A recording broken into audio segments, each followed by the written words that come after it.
आधा अधूरा काम कैला ए पिया पूजा कैसे होई।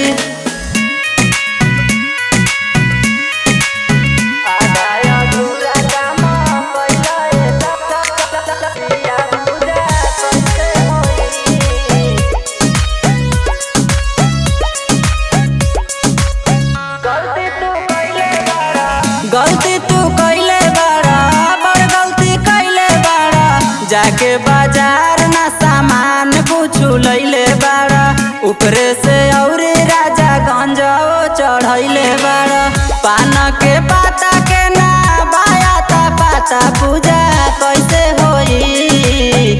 आधा अधूरा काम कैला ए पिया पूजा कैसे होई। आधा अधूरा काम कैला ए पिया पूजा कैसे होई।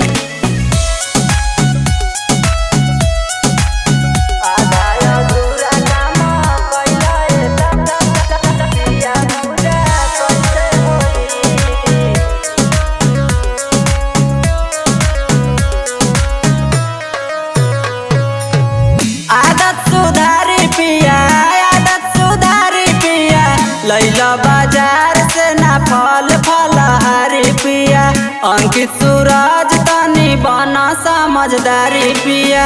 धूप अगरबत्ती नइखे रुई के बाती पूजा कैसे होई। आधा अधूरा काम कैला ए पिया पूजा कैसे होई। आधा अधूरा काम कैला ए पिया पूजा कैसे होई।